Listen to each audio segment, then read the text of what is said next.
खर तर एकनाथ महाराजांचं वैशिष्ट्य असं आहे की जनार्दन स्वामींच्या कृपेला पात्र ठरणारा, जनार्दन स्वामींच्या आशीर्वादानं, भगवान दत्तात्रयाच्या कृपेनं बोधित झालेला एक वारकरी, श्री भगवान पंढरीनाथ पांडुरंग यांना सुद्धा नांदवणारा एक विशाल वारकरी आणि वारकरी संप्रदायाचा एक अढळ असणारा खांब, संत, शांत आणि श्रीमंत अशी संत परंपरा घेऊन जन्माला आलेलं हे बालक आणि या अवघ्या पदव्यांना आपल्या पुढे झुकवणारं हे बालक म्हणजे श्री संत एकनाथ महाराज, ज्यांनी साक्षात भगवान आपल्या घरी राबवला. पीर गुलाल उधळीत रंग, नाथा घरी नाचे माझा सखा पांडुरंग, नाथा घरी नाचे माझा सखा पांडुरंग. अबीर गुलाल, अबीर गुलाल उधळीत रंग, नाथा घरी नाचे माझा सखा पांडुरंग, नाथा घरी नाचे माझा सखा पांडुरंग.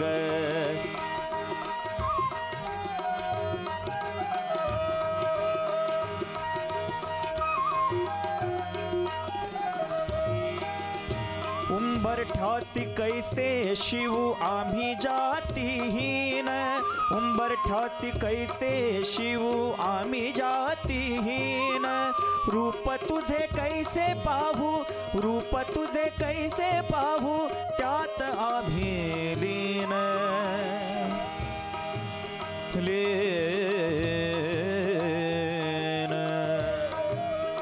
रूप तुझे कैसे पाहू त्यात आम्ही लीन.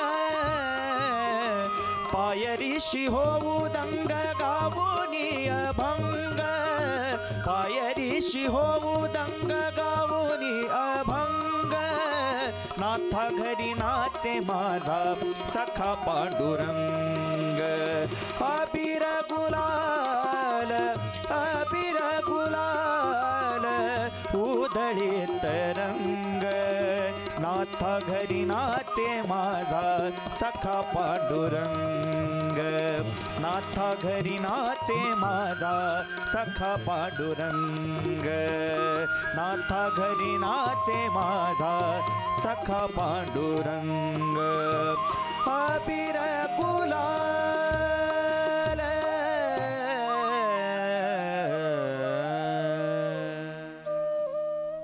वा, अबीर गुलाल उधळीत रंग, नाथा घरी नाचे माझा सखा पांडुरंग. काय अधिकार असेल या महात्म्यांचा नाही? हे ऐकताना जर इतकं भारावून जातो तर साक्षात त्या नाथांच्या घरी राबताना काय देवाला आनंद झाला असेल. ज्यांनी जगाचा बाप एक नाही, दोन नाही, 42 वर्ष राबवला असे महान संत आहेत एकनाथ महाराज. श्रीखंड्याच्या रूपामध्ये ते एकनाथ महाराज खरंच वारकरी संप्रदायाची शान, वारकरी संप्रदायाची आण, वारकरी संप्रदायाची बाण, वारकरी संप्रदायाचा स्वाभिमान आणि वारकरी संप्रदायाचं ऐश्वर्य म्हणजे संत एकनाथ महाराज. एकनाथ महाराज बघा जन्माला आले सूर्यनारायण आणि रुक्मिणी यांच्या पोटी जन्माला आले. पण मी सांगितलं प्रत्येक सत्पुरुषाच्या जीवनामध्ये असं एक वळण आलंय ज्याला तुम्हाला कळेल अशा भाषेत टर्निंग पॉइंट.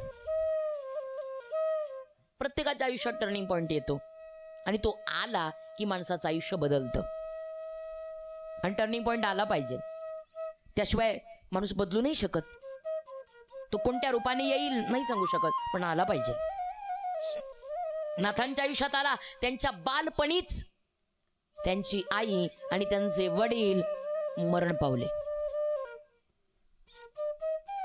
त्यांचे आजोबा आहेत चक्रपाणी.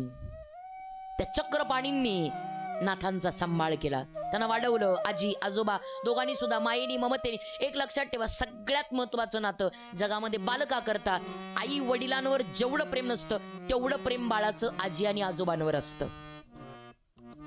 कारण आई वडील जो वेळ आणि आई वडील जो खेळ मुलासोबत करतात ते कोणीच करत नाही.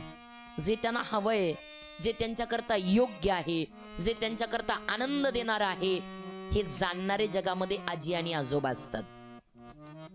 त्याच्यामुळे मला नेहमी वाटतं, जे लहान मुलं आहेत ना, त्या लहान मुलांना कायम आजी आजोबांच्या सानिध्यात ठेवा. त्यांच्यावरती जे संस्कार होतात ना, ते खूप चांगले होतात. आम्ही सध्या कुटुंब पद्धती बिघडवून टाकली.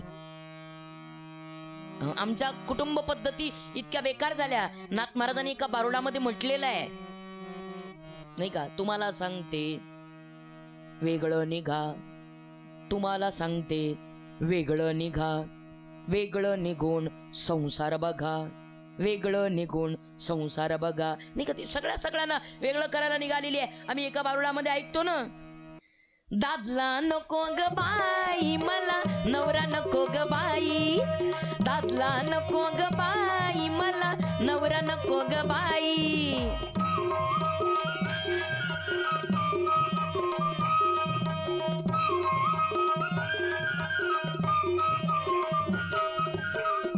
पण तिला विचारलं, का नको तुला दादला, का नको?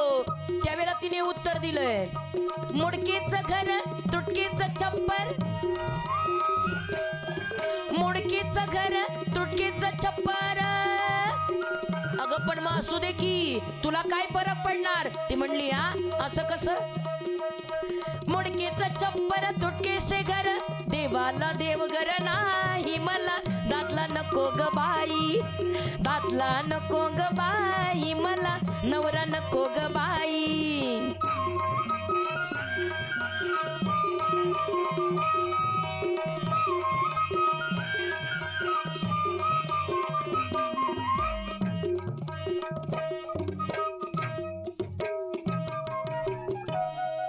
नाथ महाराजांनी इतकी सुंदर ही पदं रचलेली आहेत, इतकी सुंदर भारुड आहेत. या सगळ्यातून आपल्या मनातली खतखत व्यक्त होतीये. सध्या सगळ्यांना कुटुंब पद्धती मोडून काढायची. कोणी नकोय माझ्या घरात. मला सासू नको, मला सासरा नको, मला दीर नको, मला ननंद नको, मला भाचे नको, मला कोणी पाहुणे नको, मला कोणी नातेवाईक नको, एकटीच राहू दे मला. मस्त एसीत राहिली पाहिजे. हा, काही करायची चिंता नाही पडली पाहिजे. धुवायला मशीन पाहिजे, भांडी घासायला मशीन पाहिजे, फरशी पुसायला मशीन पाहिजे, स्वयंपाक करायला मशीन पाहिजे. आता फक्त तोंडात घालायची मशीन राहिली. काही करायचं नाही मला, बस निवांत राहायचं, एकटीच राहू दे मला. पण खरं सांगू, जोपर्यंत कुटुंबामध्ये माणसं आहेत तोपर्यंत माणसातला माणूस जिवंत आहे. ज्या दिवशी कुटुंबातली कुटुंब पद्धती मोडून जाईल त्या दिवशी माणसाचं जीवन पशुवत होईल. पण खरंच कुटुंब पद्धती जपा, माणसांना जपा. आपल्या जवळ येत आहेत त्यांना जवळ करा. आणि खरं पूर्वीचा काळ उत्तम होता. घरामध्ये माणसं होती, त्या माणसामध्ये नाथांचा सांभाळ जर एकटे सूर्यनारायण आणि रुक्मिणी माता असते आणि ते जर निवर्तले असते, गेले असते, कुणी सांभाळलं असतं नाथांना? कुणी सांभाळ केला असता त्यांचा? मग अशी माणिक प्रभू सांगून आले तुम्हाला, कुणी सांभाळलं असतं माणिक प्रभूंना जर त्यांचे मामा नसते तर? कित्येक जीवनामध्ये अशी नाती आहेत, जीवनात मामा जरूर असावा, मावशी असावी, काका असावा, आत्या असावी. ही सगळी नाती आहेत. आजी आजोबा असावेत. का? या सगळ्या नात्यांनी माणूस परिपूर्ण होतो. नाथांचे आजी आजोबा आहेत त्यांच्याजवळ. त्या चक्रपाणी महाराजांनी आणि त्यांच्या आजीनी नाथांचा सांभाळ केलाय. नाथांना प्रेमाने मोठं करायचं ठरवलंय. पण नाथांच्या मनामध्ये घालमेल आहे दादा. त्यांच्या मनामध्ये एक सतत चटका आहे. का? मी कशा करता जन्माला आलोय? माझ्या जन्माला येण्याचं काहीतरी ध्येय आहे. ते ध्येय मला समजलं पाहिजे. आणि म्हणून 8 वर्षाचे नाथ या आजीला काही बोलले नाही, आजोबाला काही बोलले नाही. घरातले वारकरी संस्कार आहेत, घरातले दत्त उपासनेचे संस्कार आहेत, सूर्य उपासनेचे संस्कार आहेत. त्या पैठणमध्ये त्या आजी आजोबाला काही न बोलता त्या घरातून आहे त्या कपड्यानिशी अंगावरून बाहेर पडले. काही बोलले नाहीत, आहे त्या कपड्यानिशी अंगावरून बाहेर पडले. आणि ज्या वेळा बाहेर पडले, मजल दर मजल मजल दर मजल करत 8 वर्षाचं वय डोळ्यापुढे आणा तुम्ही. काय कळतो 8 वर्षाच्या वयात पुराणा? काय अवस्था काय आहे ही? त्या 8 वर्षाच्या पुराणी घर सोडलं. इतके खिन्न झाली आजी, इतकी रडली आजोबा, इतके रडले, इतका शोध घेतला, नाही सापडले नाथ महाराज, नाही सापडला बाल एकनाथ. बरं ते निघाले अशा परिस्थितीमध्ये, कोणाशी ओळख नाही, कोणाशी परिचय नाही, 8 वर्षाचं वय, कोणाचं पोरगा आहे माहित नाही, अवस्थेमधून बाहेर पडले, अंगावर कपडा नाही. परिस्थिती अशी होती, नाथ महाराजांना कोणी अन्न सुद्धा दिलं नाही, प्यायला पाणी सुद्धा दिलं नाही. बिना अन्नाचं हे पोरग मचल धर्मचल करत चालत राहिलं. का? माझे गुरु निश्चित कुठेतरी आहेत, मला शोधावं लागेल. शोधा म्हणजे सापडेल. प्रयत्ने वाळूचे कणर गडिता तेलही गळे. शोधायचे मला, माझ्या गुरुच्या शोधार्थ बाहेर पडलोय मी, मला शोधायचे माझ्या गुरुला. इतके फिरतायत नाथ, इतके फिरतायत, इतकं फिरतय बालक, अण्णाचा कण पोटामध्ये नाहीये. आणि तशा अवस्थेमध्ये कधीतरी बोवळायची, पडायचे, पुन्हा उठायचे, पुन्हा सावरायचे, पुन्हा निघायचे. अन्न नाही, पाणी प्यायचं, ताण भागवायची, तशीच भूक भागवायची पाण्यानीच. आणि तसंच चालत राहायचं. चालता हे पोरग अचानकपणे देवगिरी किल्ल्यावरती आलं. 8 वर्षाचं बालक देवगिरी किल्ल्यावरती आलं. आणि देवगिरी किल्ल्यावरती येऊन नेमकं जसं आलं आणि त्या देवगिरीच्या किल्ल्याच्या दारात आल्याबरोबर त्या किल्ल्याचा दरवाजा उघडणार तेवढ्यात कोणीतरी आवाज दिला, ठेरव. आणि पाहिल्याबरोबर त्यांनी त्या बालकाकडे पाहून हसले. कहां से आए हो, क्या चाहिए, किससे मिलना है, बोलो. त्या एवढ्याशा 8 वर्षाच्या बालकाने उत्तर दिलं, मला माझ्या श्री गुरु जनार्दन स्वामींना भेटायचंय. अच्छा, किल्लेदार को मिलना है, रुक जाओ. दारामध्ये उभे आहेत किल्ल्याच्या नाथ महाराज. हे आतमध्ये गेले पारेकरी.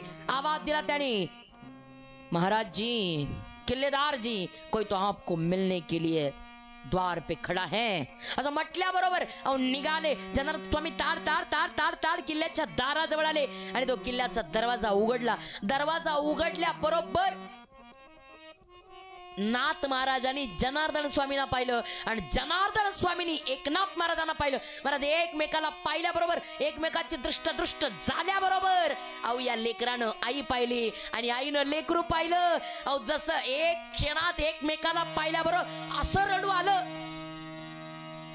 अक्षरशः त्या रडण्यातला आनंद एवढा मोठा होता, त्या श्री गुरु भेटीचा आनंद एवढा मोठा होता, पळतच गेले आणि जनार्दन स्वामींच्या चरणाला मिठी मारली नाथाने. एवढे रडले, अश्रूंनी चरण धुवून काढले. एवढे रडले. अरे कुठून आलास, काय नाव आहे तुझं? पण त्या क्षणी सांगितलं, तू एकनाथ? होय. हात जोडलेले आहेत 8 वर्षाच्या बाळानं. मी एकनाथ. पैठणाहून आलास? होय, पैठणाहून आलो. स्वामी महाराज, यतीवर, माऊली, गुरुराया, देवा, काय किती पदव्या द्याव्या. अरे जवळ आले, अशी मिठी मारली या लेकराला.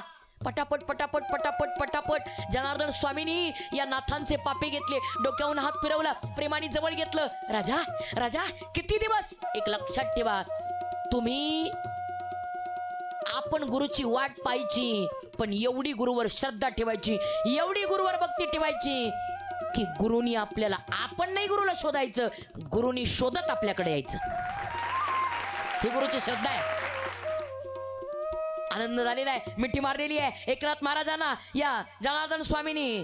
चिंता करू नकोस, मला दत्तात्रयाने स्वप्नात सांगितलेलं, एक लाडकं अगदी लहानसं बालक येईल, त्याला जवळ घे, आपलंसं कर, त्याच्यावर मी कृपा करणार आहे. बस एवढा आनंद झाला. त्या बालकाला जवळ घेतलं नाथा, करुणामय दृष्टीनं पाहिलं. नाथा, किती आनंद वाटला रे. अहो, उत्तम शिष्य मिळाल्यानंतर श्री गुरुच्या जीवनाचं सार्थक होतच. आणि आज आज जनार्दन स्वामी एवढ्या करता रडले, कारण जनार्दन स्वामीला माहिती होतं आज माझ्या या देहाचं सार्थक झालं, कारण माझ्या परंपरेला टिकवणारा शिष्य माझ्या पुढ्यात उभा आहे. गुरुचं गुरु पण त्या दिवशी सार्थकी लागतं ज्या दिवशी त्याची परंपरा चालवणारा तेवढ्याच ताकदीचा शिष्य त्याच्या पुढे उभा राहतो. एवढा आनंद वाटलाय, जवळ घेतलंय. नाथा, खूप दिवसाचा उपवास आहे माझं लेकरू, माझ्या लेकराला खायला घालू देत. पळत पळत पटकन नेलं, आतमध्ये नेलं, स्वतःच्या महालामध्ये नेलं. पहिल्यांदा तृप्त केलं, एवढं खाऊ घातलं नाथाना, एवढं खाऊ घातलं पोटभर. तृप्त बस बस बस म्हणेपर्यंत पाणी प्यायला दिलं. तृप्त झाले नाथ, तृप्त झाले नाथ. आताच अतिशय सुंदर प्रमाण झालं. गुरु परमात्मा परेशू. काय प्रेम आहे गुरुचं, अद्भुत. गुरु परमात्मा परेशु, गुरु परमात्मा परेशु, गुरु परमात्मा परेशु. ऐसा जाचा दृढ विश्वासु, ऐसा जाचा दृढ विश्वासु, गुरु परमात्मा परेशु, गुरु परमात्मा परेशु.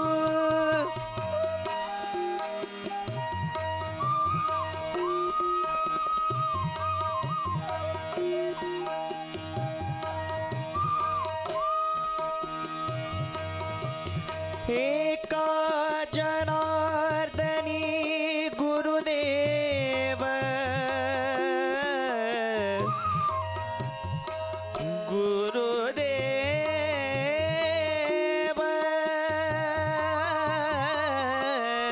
गुरु.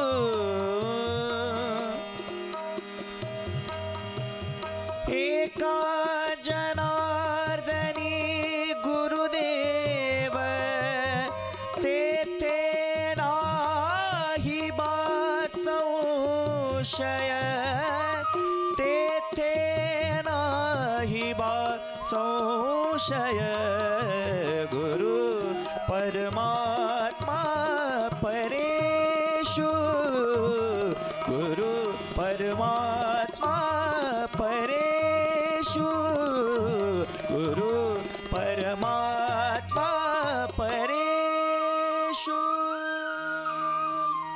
वा, गुरु परमात्मा परेशो.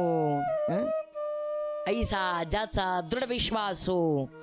बस गुरुच माझा देव आहे हा विश्वास ज्या दिवशी अंतःकरणामध्ये स्थिर होईल त्या दिवशी साक्षात भगवान दत्तात्रय आपल्यावरती कृपा करतील. फक्त गुरुमध्ये देव पाहता आला पाहिजे. नाथाने पाहिला, जनार्दन स्वामींमध्ये देव पाहिला, आणि आता मात्र जनार्दन स्वामींनी जवळ केलं. चिंता करू नकोस, भगवान दत्तात्रय सर्वज्ञ आहेत, निश्चितपणे ते तुझ्यावरती कृपा करतील. आनंद झालाय. लोटांगण घातलं जनार्दन स्वामींना आणि सांगितलं, स्वामी मला तुमची सेवा करायची. बघा शिष्य कसा असावा हे सुद्धा नाथांकडूनच शिकायचं. नाहीतर आपल्यासारखा शिष्य असला की मेल. रडका गुरु मरका चेला आणि दोईचा बोध वाया गेला. गुरु कसा असावा हे जनार्दन स्वामींकडून शिकायचं, आणि शिष्य कसा असावा हे एकनाथ महाराजांकडून शिकायचं. महाराज गुरुसेवेचा आदर्श आहेत. एकनाथ महाराज 8 वर्षाचं वय, पण त्या 8 वर्षाच्या काळामध्ये बघा नियोजन, बघा सेवेची संधी कशी असते. 8 वर्षाच्या वयात जनार्दन स्वामी प्रातःकाली अर्थात ब्रह्ममुहूर्तावरती 3:30 वाजता उठायचे. जनार्दन स्वामी उठण्याच्या आधी नाथ महाराज उठलेले असायचे. वय किती? 8. डोक्यात ठेवा, वय किती? 8. 8 वर्षाच्या वयात 3:30 वाजताच्या आधी जनार्दन स्वामींच्या आधी नाथ महाराज उठत होते, झाडलोट करत होते, श्रीगुरूच्या द्वारात सडा टाकत होते. स्वामींच्या जनार्दन स्वामींच्या स्नानाचं पाणी चुलीवरती तापवत होते. ते पाणी आणून त्या ठिकाणी जनार्दन स्वामींच्या पुढे ठेवत होते. पाणी आणून दिलं की जात होते पळत पळत जनार्दन स्वामींच्या संध्येची तयारी करत होते. आणि संध्येची तयारी करून देवपूजेची तयारी करत होते. चंदन उगाळून ठेवत होते आणि चंदन उगाळून गंध उगाळून तयार करून स्वामींचं स्नान झालं की पळत पळत जायचं, कपडे धुवून आणायचे, ते कपडे वाळवत टाकायचे. स्वामींची पूजा झाली की स्वामी देवगिरी किल्ल्यावर निघण्याच्या आधी स्वामींच्या महालाच्या बाहेर स्वामींच्या राज मोजड्या त्या उचलून आणून स्वामींच्या ताब्यात स्वामींच्या पायाच्या पुढे नेऊन ठेवायच्या आणि हात जोडून उभं राहायचं. कितव्या वयात? कितव्या वयात? 8व्या वयात स्वामी करत होते. आम्ही 50चे झालो, आमचे पाय दम काढानात.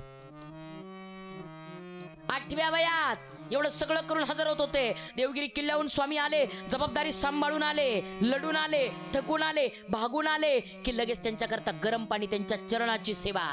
गरम पाणी झालं की लगेच त्यांच्या जेवणाची तयारी. जेवणाचं ताट स्वतः नाथानी वाढायचं. जेवण झालं, ताट उचलायचं, ते ताट स्वच्छ करायचं. ते ताट स्वच्छ करून नाथानी पुन्हा एकदा अंथरून टाकायचं. स्वामींचं अंथरून टाकलं की लगेच स्वामी झोपले की अंगावरती अंथरून टाकून लगेच स्वामीने त्यांचे पाय चेपायचे.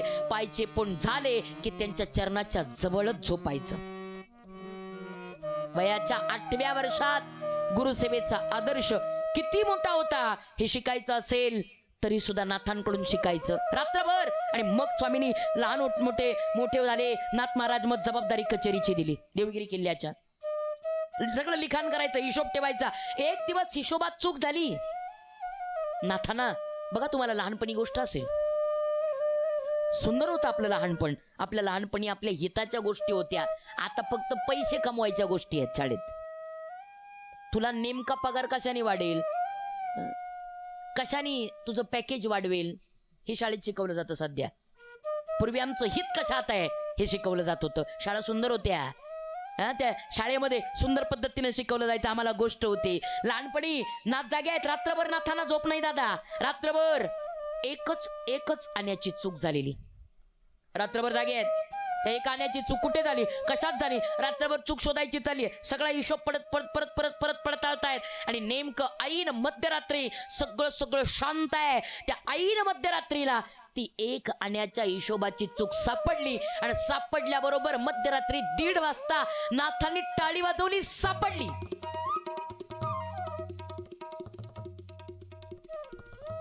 जनार्दन स्वामी जागे झाले. अरे काय सापडली?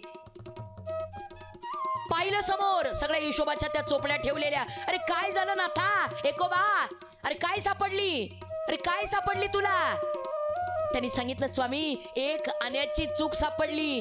तो एक आना माझ्या डोक्यात होता सतत, ती चूक मला सापडली म्हणून मी टाळी वाजवली. प्रेमाने जवळ घेतलं महाराज या सद्गुरूंनी या शिष्याला. किती प्रेम करतात सद्गुरू.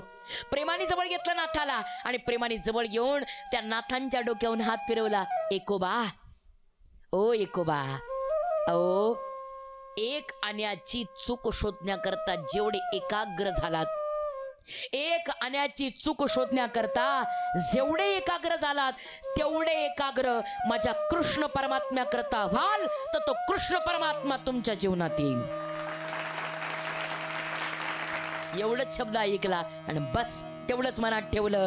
माझ्या कृष्ण परमात्म्याचं तेवढं चिंतन, तेवढं एकाग्र मी झालो तर नक्कीच माझा भगवान, नक्कीच माझा पंढरीनाथ, माझा पांडुरंग माझ्यावरती कृपा करेल, माझे दत्तात्रय माझ्यावरती कृपा करतील. बसले शूलिभंजन पर्वतावरती. नाथ ध्यानाला बसलेत, दत्तात्रयांचं दर्शन घ्यायचंय म्हणून शूलभंजन पर्वतावरती. त्या ठिकाणी त्या निरागस बालकाचं उग्र तप चालू झालं. एवढं उग्र तप त्या आणि तपासी उपमा काय द्यावी. जे तप केलंय ध्रुव बाळानं, जे तप केलंय भक्त प्रल्हादानं, आज तेच तप करतायत संत श्रेष्ठ एकनाथ महाराज. त्या शूलभंजन पर्वतावर देवगिरी किल्ल्याच्या समोर आहे शूलभंजन पर्वत. त्या ठिकाणी नाथ महाराजांचं तप चाललेलं आहे. एवढं तप केलं, त्या तपश्चर्येच्या अंती, त्या तपश्चर्येचं फळ म्हणून नाथ महाराजांच्या त्या डोक्यावरती मागून एक नाग आला. आणि जसा तो नाग आल्यावर त्यांनी फणा काढून नाथांच्या डोक्यावरती तो फणा काढलेला आहे. नाथ इतके तन्मय आहेत, इतके एकाग्र आहेत का? माझ्या श्री गुरुनी सांगितलेलं आहे जेवढा एकाग्र हिशोब करताना झाला तेवढा एकाग्र माझ्या कृष्ण परमात्म्या करता हो कृपा करील तो तुझ्यावर. नाथाने तेच तेच तेच महावाक्य मनात ठेवलंय. एकाग्र झाले, सगळं सगळं चित्त शांत आहे, सगळ्या वृत्ती शांत आहेत, एवढं साधनेमध्ये मग्न आहेत, एवढं देहाला विसरून गेलेले आहेत की नाथांच्या मनात आता फक्त आणि फक्त तो भगवान भरून उरलेला आहे. आणि तेवढ्यात त्या नागानं नाथांच्या डोक्यावरती आणि तो फणा उगारलेला आहे, फणा धरलेला आहे. ते दृश्य पाहिलं लांबूनच जनार्दन स्वामींनी. दृश्य पाहिल्याबरोबर हळवारपणे तिथपर्यंत गेले आणि आज्ञा केली त्या नागाला, दूर हो.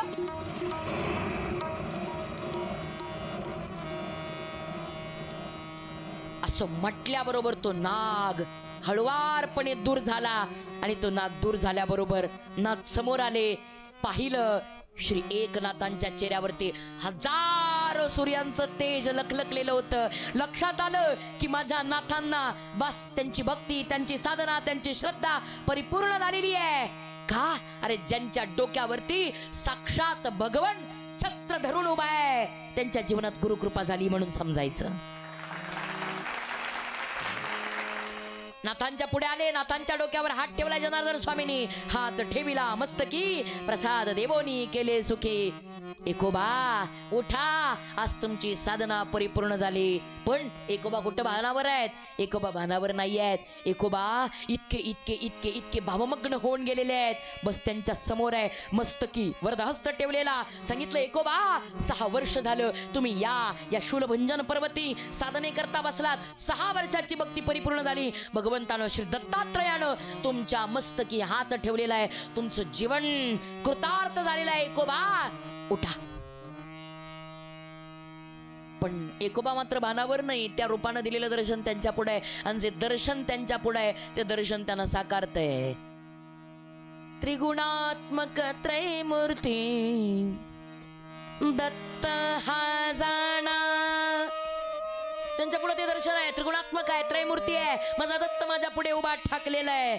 समाधी नये ध्याना हरली भव चिंता, हरली भव चिंता. दत्त ये बोनिया उभा ठाकला, दत्त ये बोनिया उभा ठाकला. जन्म मरणाचा फेरा चुकविला, फेरा चुकविला. त्रिगुणात्मक त्रयमूर्ती दत्त हा जाना. तो दत्त पुढे उभा राहिलाय, तो दत्त पुढे येऊन ठाकलाय. त्या दत्ताला पाहिलंय, सगळं सगळं सगळं अंतर्मन दत्त दत्त दत्त दत्त दत्त घुमताय. सगळ्या अंतर्मनामध्ये फक्त दत्त ठासूळ मरलेला आहे. या अवघ्या शरीरामध्ये बस दत्तरूप काया होतसे कीर्तने. अवघ शरीर दत्तरूप झालेलं आहे. दत्त दत्त दत्ताईसे लागले ध्यान, जेणे मन झाले उन्मन. अवघ शरीर दत्तमय झालेलं आहे. आणि आता मात्र नाथ त्या अवघ्या दत्तमय शरीरातून एक लक्षात ठेवा, ज्यांच्या जीवनामध्ये एवढं सामर्थ्य आहे, एवढं सामर्थ्य आहे, भगवान दत्तात्रयाच्या कृपेमध्ये ती उपासना ज्या दिवशी पूर्ण होईल, भगवान दत्तात्रय ज्या दिवशी आपल्यावरती कृपा करतील, प्रत्यक्ष दत्तगुरूंनी 84 लक्ष योनींचा दुर्धर प्रवास एका क्षणात थांबवण्याचं सामर्थ्य, तुमच्या आमच्या 84 लक्ष योनी संपवण्याचं सामर्थ्य जर कोणात असेल तर ते सामर्थ्य फक्त भगवान दत्तात्रयांच्या कृपेत आहे. एवढ्या सामर्थ्यानं परम पुनीत झालेले संत श्रेष्ठ एकनाथ महाराज आता मात्र परम पावन झाले. अवघ जीवन दत्तमय झालेलं आहे. आणि भगवान दत्तात्रयांचा, जनार्दन स्वामींचा कृपा आशीर्वाद आणि त्यांची आज्ञा घेऊन भगवान दत्तात्रयांच्या आज्ञेनं श्रीनाथ बाबा पैठणी आलेले आहेत. आणि पैठणी एवढं मात्र आता सर्व अंतरात्म्यामध्ये त्यांना फक्त एक दत्त दिसतोय, सर्व अंतरात्म्यामध्ये फक्त एक पांडुरंग दिसतोय. तो दिसतोय म्हणून तर वाटेमध्ये उन्हामध्ये पोळणारं हरिजनाचं पोर त्यांनी उचललं आणि त्याला कडेवर घेतलं, कारण मनामध्ये भावच नव्हता हे कुणाचं आहे. त्या हरिजनाचं पोर उतरून त्याला छातीशी लावलं. एवढं काय कमी वाटावं म्हणून रामेश्वराला चालवलेली पाण्याची कावड, ज्यांनी वाटेमध्ये तहानलेलं गाढव भेटलं, त्या गाढवात त्यांनी रामेश्वर पाहिला. आणि त्या रामेश्वराच्या मुखामध्ये ती पवित्र पावनी गंगा ओतली आणि त्या गाढवाची तहान भागून त्याला शांत केलं.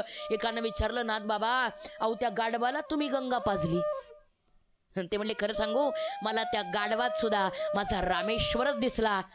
नाथ बाबाला गाढवात सुद्धा रामेश्वरच दिसला, कारण नाथ बाबा स्वतः देव झाले. आपल्याला आजही गाढवात गाढवच दिसतं, याचं कारण आपण. ते तुम्ही बोला का? अवघं जीवन दत्तमय होऊन गेलेलं होतं, आणि त्या जीवनामध्ये अशा अनेक अनेक अनेक व्यापक अशा भावानं एकनाथ महाराजांनी अतिशय सुंदर जीवन जगलं. अतिशय सुंदर जीवन त्याची वाटचाल केलेली आहे. ती वाटचाल करत असताना अनेक कीर्तन केली, अनेक भारुडं लिहिली, अनेक अभंग लिहिले. या झोपलेल्या निद्रिस्त झालेल्या पारतंत्र्यात गेलेल्या समाजाला पुन्हा एकदा जागृत करण्याचं काम केलं. भावार्थ रामायण, एकनाथी भागवत यांच्या टीका तयार केल्या. आळंदीला आले का? आळंदीला कुणीतरी आवाज देत होतं, ज्ञानेश्वराच्या समाधी मधुने, ज्ञानेश्वरांच्या समाधी मधुनी निघताती मंजुळ स्वर. रामकृष्ण रामकृष्ण म्हणतात ज्ञानेश्वर. हे रामकृष्ण रामकृष्ण म्हणतात ज्ञानेश्वर. रामकृष्ण रामकृष्ण म्हणतात ज्ञानेश्वर. रामकृष्ण रामकृष्ण म्हणतात ज्ञानेश्वर.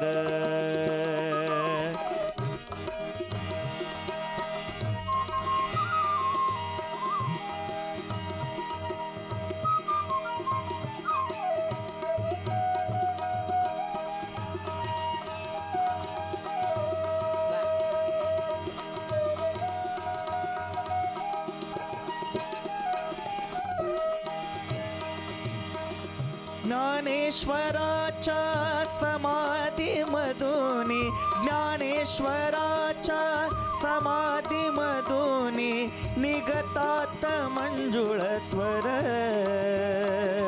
रामकृष्ण रामकृष्ण म्हणतात ज्ञानेश्वर.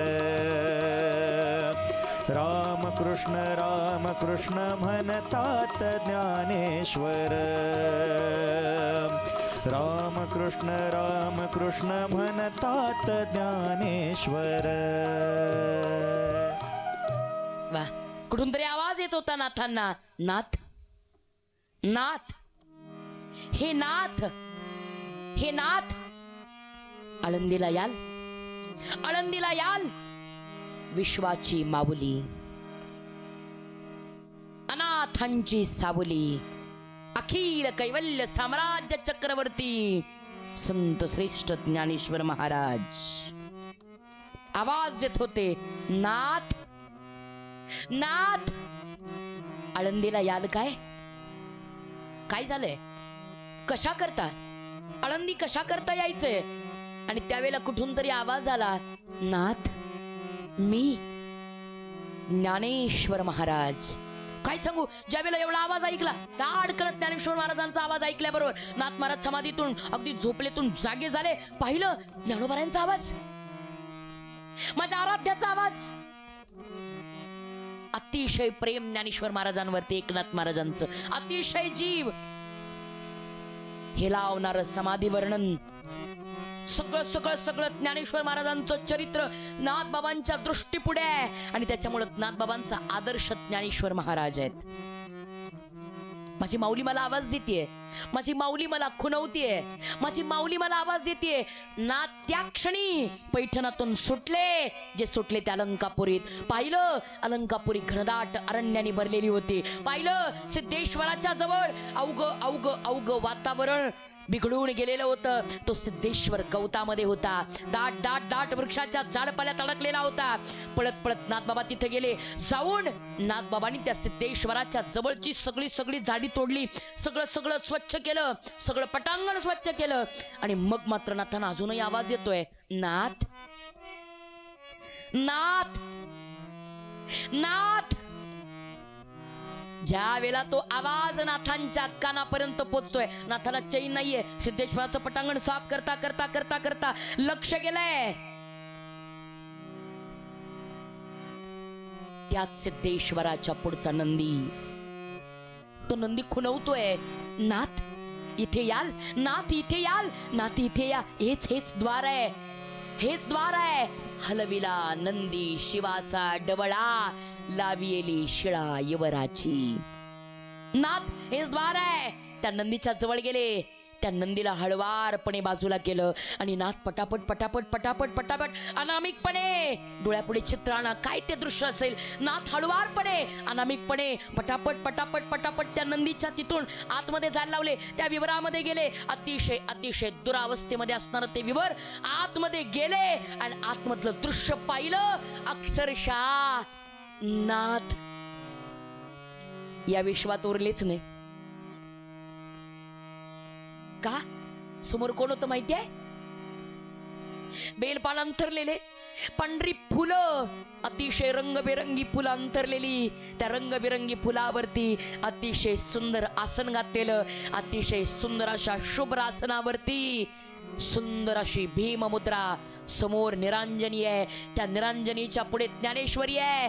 त्या ज्ञानेश्वरीमध्ये शब्द आहेत, जे जे बेटे भूत चंद्रमेजे अलांछन, मार्तंड जे तापहीन, ते तू सर्वाई सदा सज्जनो सोयरे होत. शब्द उमटलेले आहेत आणि समोर आहे ती सुंदर दिव्य तेजपुंज युक्त असणारी मूर्ती, ज्या मूर्तीनं हजारो भक्तांच्या जीवनामध्ये कायापालट करून टाकलेला होता. या अवघ्या विश्वाची आई होण्याचं सामर्थ्य ज्या मूर्तीच्या नशिबी होतं, ती महान मूर्ती, या विश्वाचा एक महान नायक संत श्रेष्ठ ज्ञानेश्वर महाराज ज्या वेळेला पुढे बसलेले आहेत त्या भीममुद्रेमध्ये आहेत. हजारो सूर्यांचं तेज माझ्या ज्ञानेश्वर महाराजांच्या मुख कमलावरती दाटलेलं आहे आणि त्या हजारो सूर्यांच्या तेजातले ज्ञानराजा ज्ञान साधनेमध्ये शांत आहेत. नाथ नाथ आले समोर, पाहिलं ज्ञानराजाला. एवढं रडू आलं नाथांना, एवढं रडू आलं. माझ्या विश्वमाऊलीला पाहण्याचं भाग्य मला मिळतंय.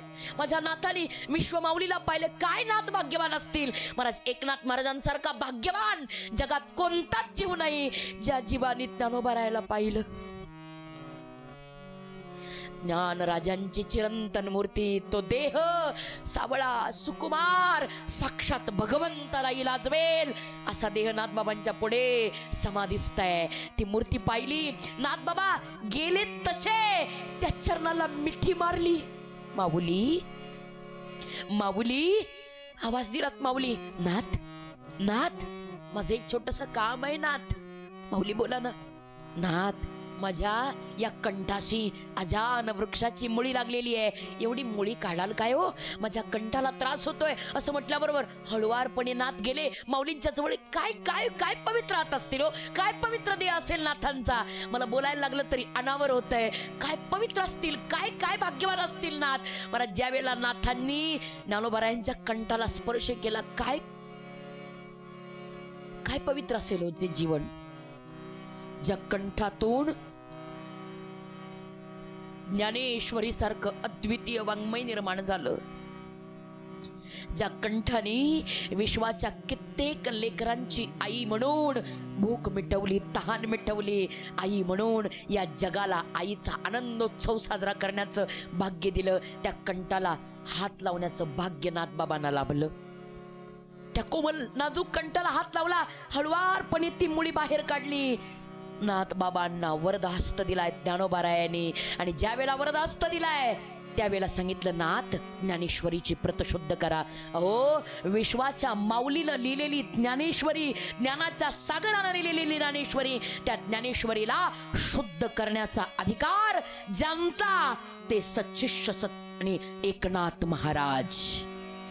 ज्ञानाचा सागर सखा माझा ज्ञानेश्वर, सखा माझा ज्ञानेश्वर, सखा माझा ज्ञानेश्वर. सखा माझा ज्ञानेश्वर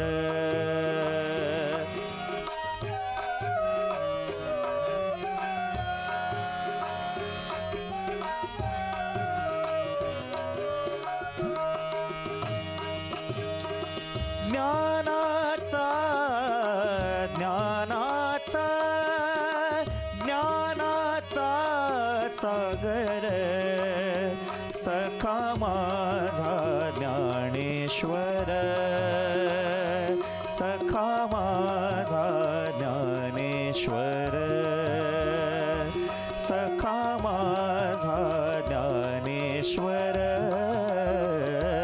सखा माझा ज्ञानेश्वर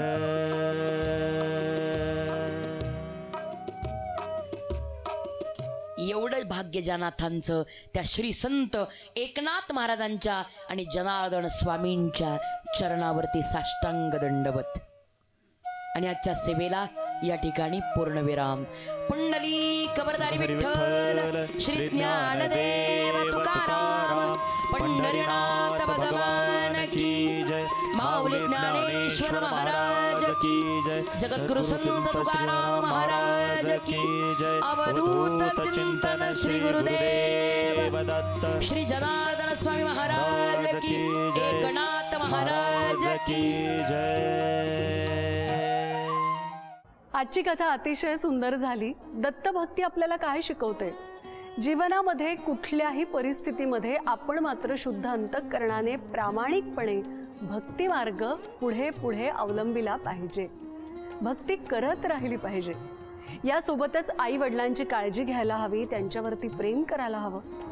यासोबतच आजच्या कथा भागामध्ये आपण अंशावतार जनार्दन स्वामी महाराजांबद्दल समजून घेतलं. त्यांचे शिष्य म्हणजे संत एकनाथ महाराज, या दोघांबद्दलचं गुरुशिष्य नातं, या सगळ्याबद्दल आजच्या भागामधून आपण समजून घेतलेलं आहे. कथेतला सार विचार मनात जपूया आणि आजच्या भागापुरतं इथेच थांबूया. पुन्हा आपली भेट होईल उद्या सकाळी ठीक 7:30 वाजता. गजर कीर्तनाचा सोहळा आनंदाचा कोपावट बाय गोपुरम कुंकू आणि हळदी पावडर. जय जय रामकृष्ण हरी.